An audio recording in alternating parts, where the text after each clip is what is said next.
Good morning. Before I begin today's announcement, I want to say a few words about the deepening economic crisis that we've inherited and the need for urgent action.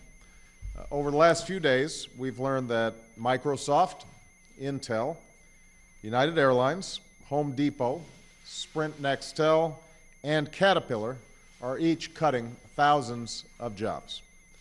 These are not just numbers on a page. As with the millions of jobs lost in 2008, these are working men and women whose families have been disrupted and whose dreams have been put on hold. We owe it to each of them and to every single American to act with a sense of urgency and common purpose. We can't afford distractions and we cannot afford delays. And that is why I look forward to signing an American recovery and reinvestment plan that will put millions of Americans to work and lay the foundation for stable growth that our economy needs and that our people demand. These are extraordinary times, and it calls for swift and extraordinary action. At a time of such great challenge for America, no single issue is as fundamental to our future as energy. America's dependence on oil is one of the most serious threats that our nation has faced. It bankrolls dictators, pays for nuclear proliferation, and funds both sides of our struggle against terrorism.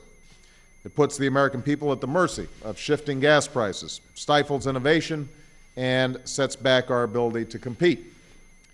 These urgent dangers to our national and economic security are compounded by the long-term threat of climate change, which, if left unchecked, could result in violent conflict, terrible storms, shrinking coastlines, and irreversible catastrophe. These are the facts, and they are well known to the American people. After all, there is nothing new about these warnings. Presidents have been sounding the alarm about energy dependence for decades. President Nixon promised to make our nation energy independent by the end of the 1970s. When he spoke, we imported about a third of our oil. We now import more than half. Year after year, decade after decade, we've chosen delay over decisive action. Rigid ideology has overruled sound science.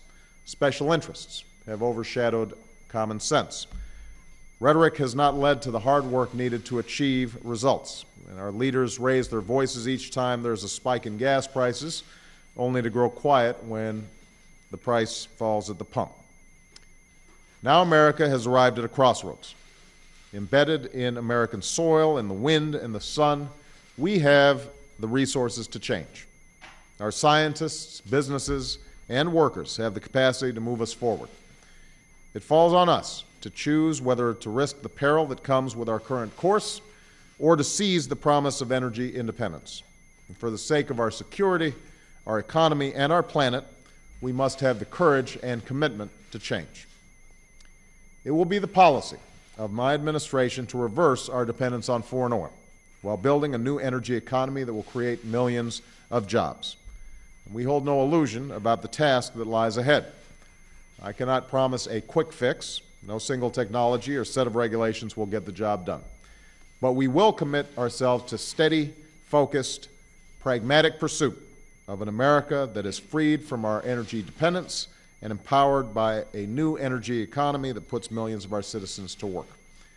Today, I'm announcing the first steps on our journey toward energy independence as we develop new energy, set new fuel efficiency standards, and address greenhouse gas emissions.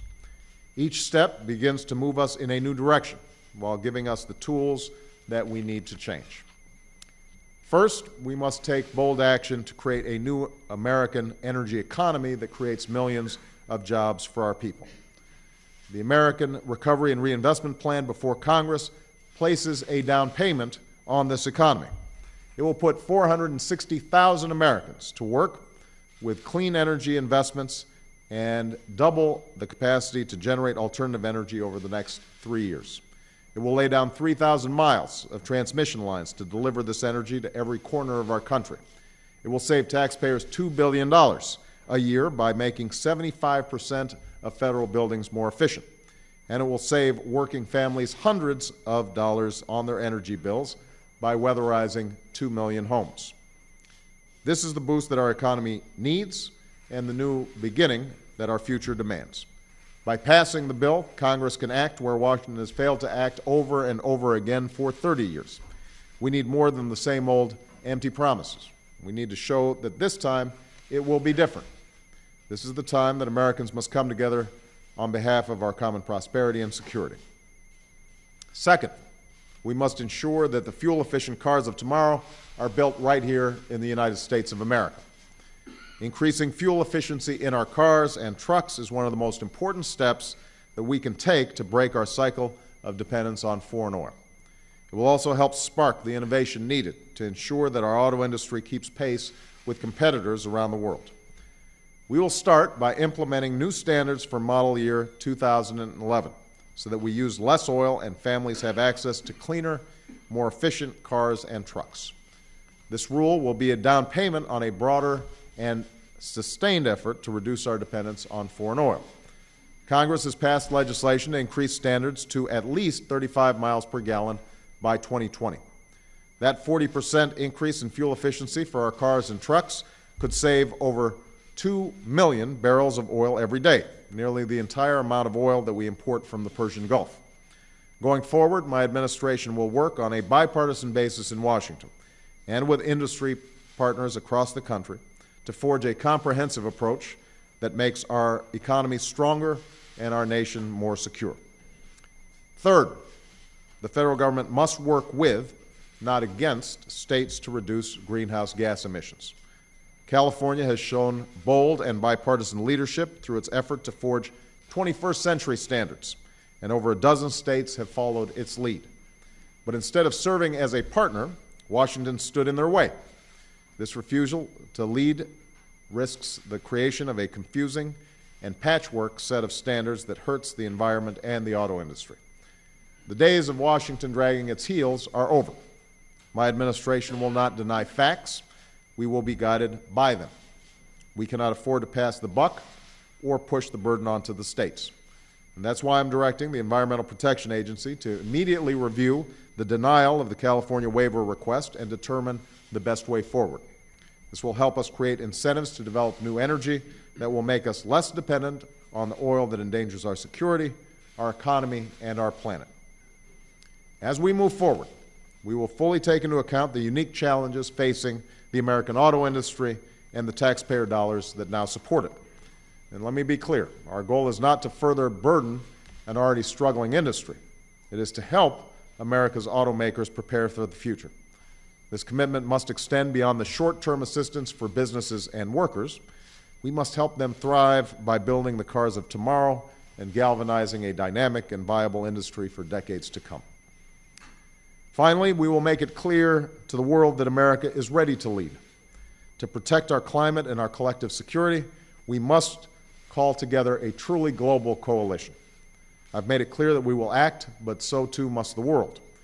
That's how we will deny leverage to dictators and dollars to terrorists. And that's how we will ensure that nations like China and India are doing their part, just as we are now willing to do ours.